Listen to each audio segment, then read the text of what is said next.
तथागत बुद्धांना एकदा एका मनुष्याने विचारलं की तथागत, तुम्ही म्हणता देव नाही, आत्मा नाही, पुनर्जन्म नाही, स्वर्ग नाही, नरक नाही, तुम्ही असं कसं काय म्हणता, का म्हणता?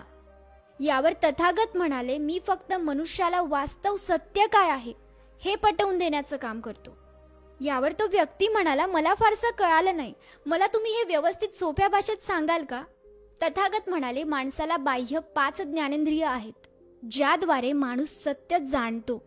डोळे, कान, नाक, जीभ आणि त्वचा यांच्याद्वारे मनुष्याला ज्ञान होतं.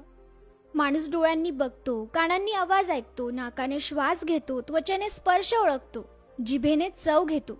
ही 5 ज्ञानेंद्रिय असतात आणि यांच्यामधून कधी कधी 2 ते 3 ज्ञानेंद्रियांचा वापर करून मनुष्य सत्य जाणतो, काहीतरी जाणून घेण्याचा प्रयत्न करतो.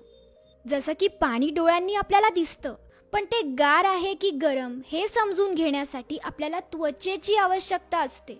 गोड आहे की खारट आहे हे कळण्यासाठी जिभेची आवश्यकता असते. तो व्यक्ती म्हणाला की हे सगळं बरोबर आहे, पण या सगळ्याचा देव असण्याशी आणि नसण्याशी काय संबंध? तथागत म्हणाले, हवा दिसत नाही, पण तिचं अस्तित्व नाकारता येत नाही, कारण तिचं अस्तित्व आपल्याला जाणवत असतं. आपण श्वासोश्वास करताना हवा आत घेतो, बाहेर सोडतो, आपल्याला हवा जाणवते. मग तथागत म्हणाले, आता मला सांग, ज्याप्रमाणे हवा आपल्याला जाणवते त्याप्रमाणे देव आपल्याला या 5 इंद्रियांनी जाणवतो का? तो व्यक्ती विचारात पडला. तथागत म्हणाले, तुम्ही प्रत्यक्ष देव पाहिला आहे का? तो व्यक्ती म्हणाला, नाही. तुमच्या वडिलांनी, तुमच्या आजोबांनी, त्यांच्या वडिलांनी देव पाहिलाय का? तो व्यक्ती म्हणाला की नाही. मग तथागत म्हणाले की जर तू पाहिला नाहीस, तुझ्या पूर्वजांनी कधी देव पाहिला नाही, तुला कधी तुझ्या 5 इंद्रियांनी तो जाणवला नाही, मग तू कसं काय म्हणू शकतोस की देव आहे? हे तथागत बुद्धांचं म्हणणं होतं बरं का. आणि त्या व्यक्तीला हे कुठेतरी थोडंफार पटत होतं, पण त्या व्यक्तीचं इतक्यावर समाधान झालं नाही. त्याने बुद्धांना पुढचा प्रश्न विचारला. तो म्हणाला की तथागत, बाकी सगळं ठीक आहे, पण आपण जिवंत आहोत म्हणजे आपल्यात आत्मा आहे हे तर खरं आहे ना? तथागत त्या व्यक्तीला म्हणाले की तुम्ही सांगता आत्मा आहे आणि तो कधीच मरत नाही, बरोबर? तो व्यक्ती म्हणाला की हो, बरोबर. मग तथागत म्हणाले की मला सांगा, माणूस मरतो म्हणजे नेमकं काय? तो व्यक्ती म्हणाला की आत्मा माणसातून निघून गेला की माणूस मरण पावतो. बुद्ध म्हणाले, मग मला सांग, आत्मा शरीर सोडतो की शरीर आत्म्याला सोडतं? तो व्यक्ती म्हणाला, कदाचित आत्मा शरीराला सोडतो, कुणीतरी कोणाला तरी सोडतं. बुद्ध म्हणतात, का सोडतो? कंटाळा आला म्हणून? तो व्यक्ती म्हणाला, नाही, माणसाचं आयुष्य संपल्यावर. यावर तथागत म्हणाले, मग जर तसं असतं तर सगळी माणसं 100 वर्ष जगली नसती का? असं कुणीही केव्हाही मरण का पावतं? आजारपणामुळे असेल किंवा कोणत्याही कारणाने असेल.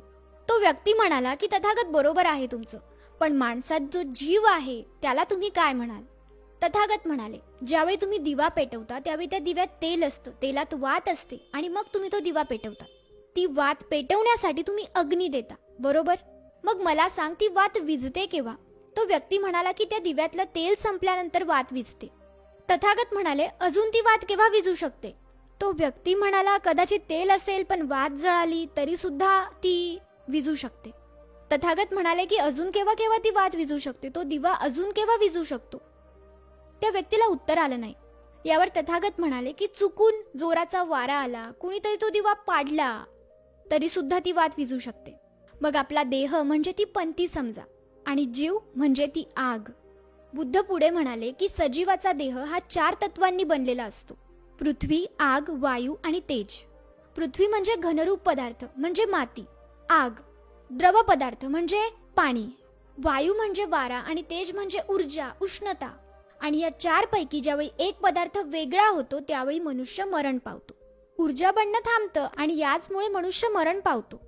पुढे बुद्ध म्हणाले, देव आहे की नाही, आत्मा आहे की नाही याचा फारसा विचार मी करत नाही.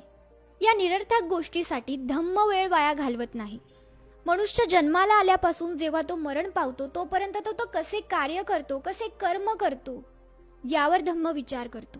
काय कर्म केल्यावर काय परिणाम होतात ते धम्म सांगतो. धम्म जिवंतपणी माणसाला स्वर्ग कसा उपभोगता येईल याची जाणीव करून देतो, याची शिकवण देतो. आणि जिवंतपणी माणसाला अज्ञानामुळे नरक भोगावा लागणार नाही यासाठी सुद्धा शिकवण देतो. धम्म म्हणजे अंधारापासून प्रकाशाकडे जाणे. या सगळ्या गोष्टी देवाबद्दल आणि आत्म्याबद्दल त्या व्यक्तीला बुद्धांनी सांगितल्या. तर याबद्दल तुम्हाला काय वाटतं कमेंट करून सांगा.